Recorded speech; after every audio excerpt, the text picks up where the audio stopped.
Salut et bienvenue sur cléboaoriginal.com. Tout le monde est d'accord et il en restera ainsi pendant longtemps. 5 minutes avec César Ngadi Lelo et Zalineti, coup de gueule moko. Nazol Baboyebi que 5 minutes et Zarana Katikati, Lelo Penza na okende directement pour na kolobake mboka na biso ezali kokende wapi. Mboka na biso soki totali bien mikolo tout bat bakomo mona neti mboka na biso komi ko sala neti théâtre de chez nous.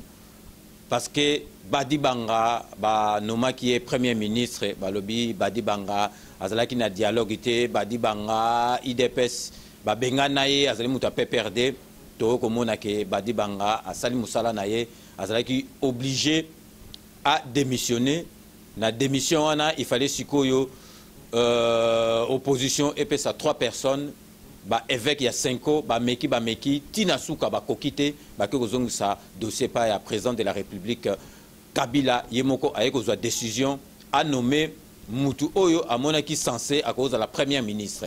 Donc batu ya rassemblement ngo komaki misatu ba Roger Lumbala na ba Olenga Koyba memele liste ba misatu a nommé Bruno Tshibala.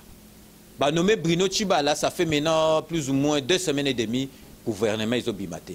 Tous comprendre que gouvernement Izobimate, tout le monde ici à côté à Félix Tshisekedi, bah boyi Bruno Tshibala.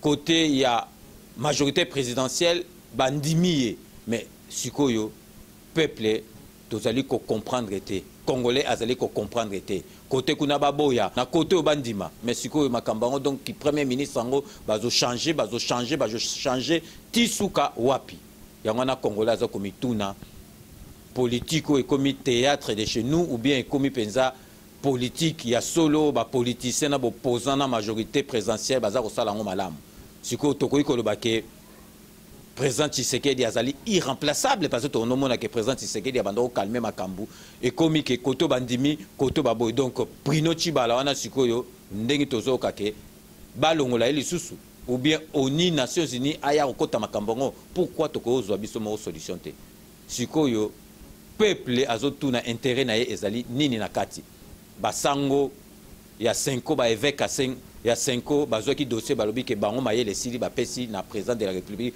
a nommé moko a tranché a nommé premier ministre. Lobi to ko sous 5 ans ba évêque ba boy Bruno Tshibala.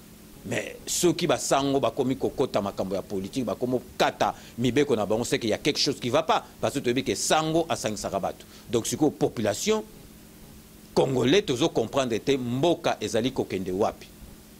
Yango wana na 5 minutes biso tozo tuna bino bazwa ki Sami Badi Banga batiaki ye Sami Badi Banga zabi abima na dialogue te balongoli yo azamuta IDPS te bati Bruno Tshibala balobi ki azamuta IDPS te toyebi ke Bruno Tshibala bazala vraiment na papa Tshisekedi lelo bazwa koloba Bruno Tshibala Félix Tshisekedi andimi ete sikoyo toko suka wapi bino mutu bozolanda biso boyebisa biso bino bozomona ba politicien ba komi ko sala théâtre ba komi ko sakana na biso ou bien baza ko sala musala na bango ya ki opposant na majorité présidentielle. Donc binom to bolanda biso na 5 minutes avec César Ngadi boyebisa biso soki mboka ezali ko kende wapi toko suka wapi. Donc merci d'avoir suivi cette émission.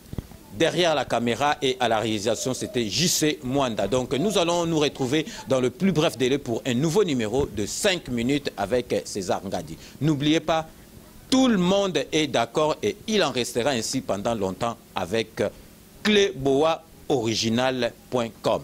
À très bientôt.